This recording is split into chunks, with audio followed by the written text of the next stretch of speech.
Hello everyone, welcome to another recap of all the news surrounding Destiny 2. Things are starting to heat up, and there's a ton of info rolling in now. We've got some pretty big updates to abilities, subclasses, buffs and debuffs, glory changes, new armor reveals, and more. We might as well go in order of the post for this week at Bungie September 5th. So we'll start with a recap on the Crucible playlist updates. We have a visual reference now to see what the actual Crucible changes are going to look like in-game, and since I already covered this in a separate video, to speed things up, I'll list the changes on screen if you missed the information. Basically, the quick play and comp playlist are going away and being replaced by a bunch of new ones. 3v3 elimination is making its long-awaited return in Crucible Labs, which, like all of Crucible, is free to everyone starting on October 1st.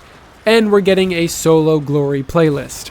For Season 8, the following maps are being removed so that Bungie can tweak spawn areas, ammo spawns, and the overall structure of the map to make them perform better. Those maps are Dead Cliffs, Legion's Gulch, Retribution, and Solitude. Meanwhile, the map Equinox will only appear in Mayhem, Scorched, and Breakthrough going forward, and Firebase Echo will only appear in Supremacy, Breakthrough, and Mayhem.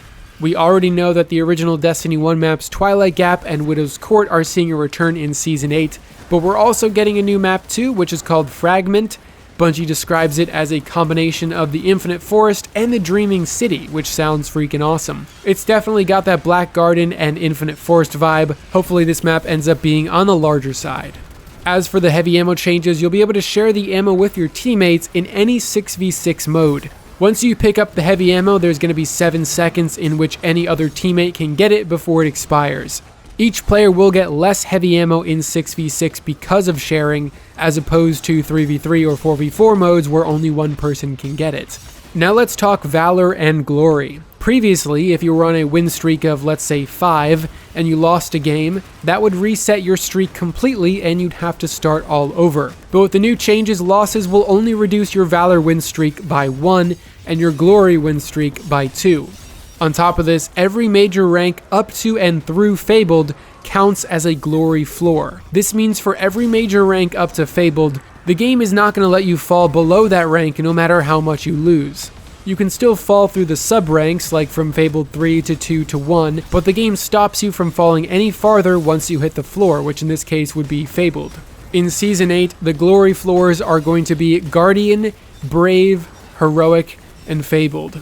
This will certainly make losses less punishing, but there's also another aspect to Glory that is going to completely change the way you think about it. Glory is being updated to more accurately reflect your skill. And what this means is that things like kills, damage dealt, objectives secured, etc., aka your personal score, are now being tied directly to Glory. The game is going to look at your skill rating, and based on that, it'll determine the Glory rank that you should be at. So once you jump into 3v3 survival or solo survival this October, the game is going to accelerate you to the Glory rank that matches your skill rating, which is going to mean more glory for winning and less glory for losses until you get there. The game is basically going to boost you up to that level that you should be at, and then everything will normalize from there. Wins are still going to matter, of course, especially for the winning streaks, but the better you perform as an individual, the higher your glory rank is going to be, which should mean you'll be matched with more people that are equal in skill to you. We'll have to see how that actually plays out in the game, though. Next, we'll dive into the hot topic of buffs and nerfs, mainly centering around abilities and subclasses. Instead of reading off each individual change word for word, I'm going to summarize how the subclass or abilities have been changed, and I'll have the full details on screen for you to pause and read if you'd like.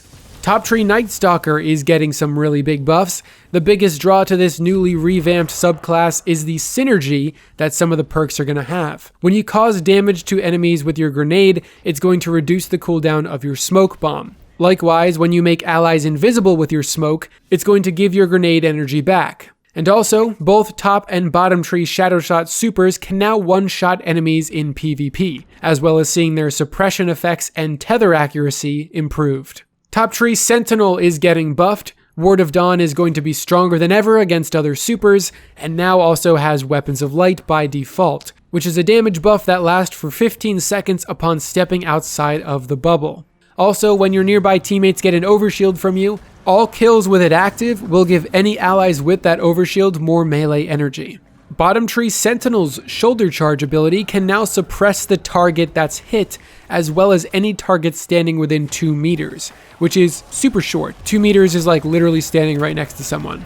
Bottom tree Voidwalker is buffed now so that the Nova Bomb does more damage from the initial explosion, and the lingering area of effect pool also will do more damage.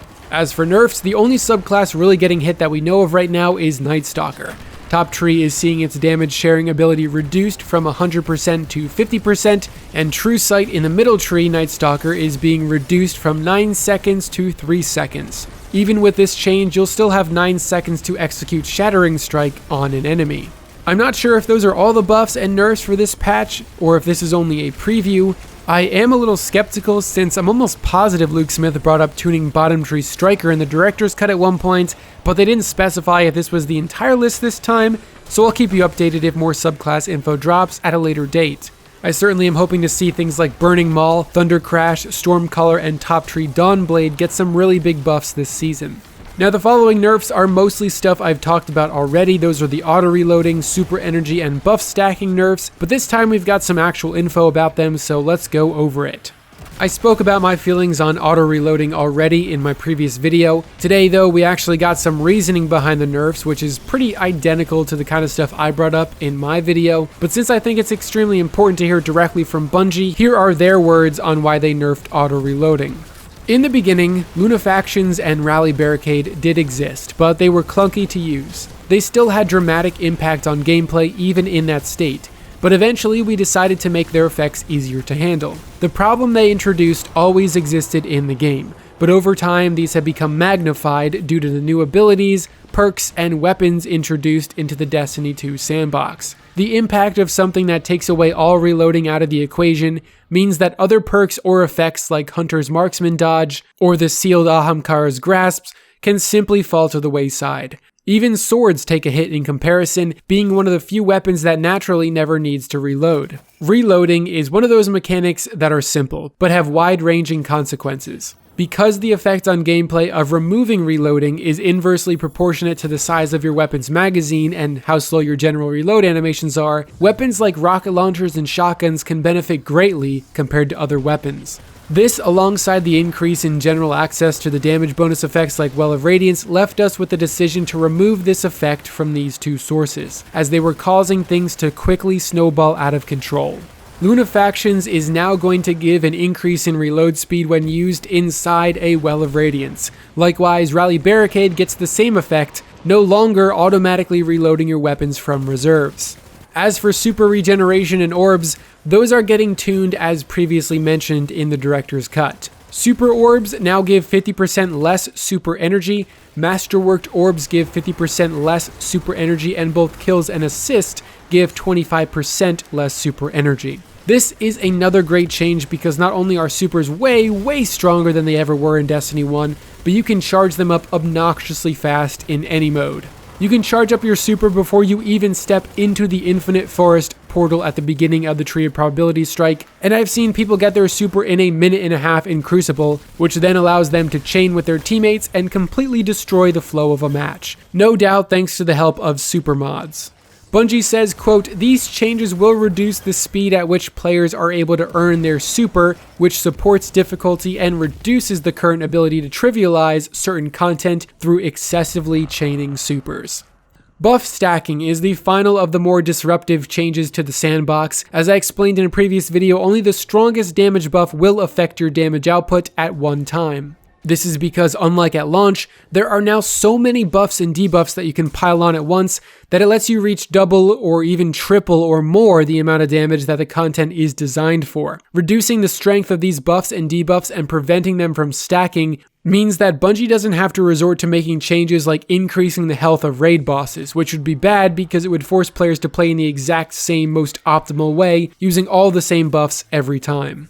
Remember, only damage buffs that apply to all of your weapons cannot stack, but perks like Rampage, Kill Clip, and exotic perks can still stack multiplicatively. Even though only the highest buff will register, the other buffs will still exist simultaneously on your character in case the strongest buff disappears. These new rules will affect the following abilities: Empowering Rift, Frontal Assault, Guiding Flame, Sun Warrior, Inertia Override, Well of Radiance, Lumina's Noble Rounds, and Weapons of Light. To be extra clear, the buffs I just mentioned can no longer stack, and the following buffs are going to be tuned for Shadowkeep. Weapons of Light is now a 35% damage buff, Well of Radiance is now a 25% damage buff down from 35%, which does make a lot of sense because of its aggressive healing capabilities, bonus range, and also the fact that it doesn't limit your ability to do damage from inside the super, like Bubble does. Keep in mind that you will still be able to get the healing effect from Well of Radiance even when using the damage buff from Ward of Dawn. So don't be surprised if Well of Radiance retains its spot in the endgame meta for this reason. Sun Warrior is now a 20% damage buff, which is a small nerf down from 25, but definitely bums me out a bit because I was looking forward to Bottom Tree Sunbreaker being more competitive against Ward of Dawn in the endgame, although we'll have to wait and see how good the new Phoenix Cradle exotic ends up being. And finally, Frontal Assault is a 20% buff, down from 25. As for debuffs, all the following are being adjusted to increase incoming damage by 30%. Shadow Shot now does a tiny bit less impact damage in PvE, but now actually affects heavy weapon damage, which is awesome. Tractor Cannon now amplifies all incoming damage from every elemental source equally by that 30%. It also got bumped to 50% for PvP. Hammer Strike is in the mix too, being reduced from 50% to 30%, but the duration of the effect has been increased from 6 seconds to 10 seconds. Likewise, Shattering Strike is also down to 30% from 50, and also gets an increased duration to 10 seconds. Next up, we're talking super damage resistance, which got reduced on certain supers, and the super damage resistance stat was removed from armor. Half of the supers on this list saw their damage resistance reduced by 5%, the other half by 7%. Here's the list if you're interested. There's kind of some head scratching changes in this one. Really don't know why things like Thunder Crash's armor was reduced. I'm not sure if I'm missing something there. But from attendees at PAX, they say that these changes felt impactful enough to make a difference, but were not too crazy that they ruined supers. So I guess we'll see what it's like when these changes actually go live. Next week's Sandbox update will be all about weapon changes. We've already got word that things like Sunshot and Scout Rifles are being buffed, and in this update post, DMG04 dropped a little tease about things like Graviton Lance, which is actually going to be receiving a 30% damage buff in PvE. So clearly we haven't seen any of the weapon changes yet. I am very excited and can't wait. Last but certainly not least is Armor 2.0 and a new look at the sets you'll be earning this fall. Someone at the Bungie office must have just said, screw it, let's just reveal everything, because it seems like that's what they did. Before I show off these new armor sets, remember that if you can earn armor sets in the game right now, they will drop as Armor 2.0. This includes everything from all the raids, Year 1 and Year 2, destination vendors, forges, Menagerie, Gambit and Gambit Prime, and all of the Crucible and Vanguard Year 1 armor sets with their respective ornaments. Bungie also said there will be some additional world drops found in Legendary Engrams that have also been updated to Armor 2.0. Alright, this is spoiler time now. If you don't want the new armor spoiled, skip to the time on the screen now to hear my thoughts on these changes.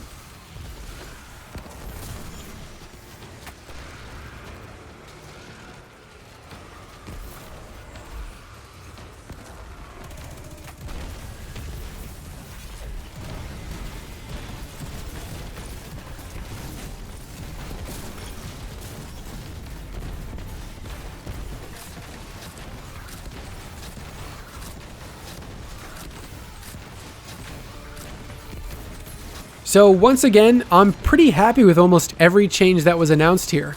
I think the changes discussed were all totally fair, and I'm totally on board with the direction they're taking things in terms of the PvE challenge and making Crucible more enjoyable. Again, really the only thing that's missing here for me is just exotic buffs and some other subclass buffs. The more appealing they make other subclasses, the less people are going to feel inclined to constantly run Well of Radiance or Bubble Titan for everything. And the more they get in there and start buffing any of those 75 exotic armor pieces in the game, the less people are going to complain about these debuff ability, reload mechanic, and subclass nerfs. It does feel like all the classes have been getting kind of screwed when it comes to exotics. Ever since Forsaken, I feel like we've only been having good stuff taken away with nothing to fill its place. Even for Titans, which will be arguably one of the best classes going into Shadowkeep, we too have our fair share of F-tier exotics, and to be honest, I can't even recall the last significant exotic armor buff we've gotten. So that's a pretty big sign that this stuff deserves more of a focus in Shadowkeep, Season 8, and the future seasons. Again, if they could just give me more buffs to stuff, I would be completely happy. Otherwise, that's my thoughts, and that is your news for this week in Destiny 2. Thanks for being patient and waiting an extra day for this video. I'll see you guys later.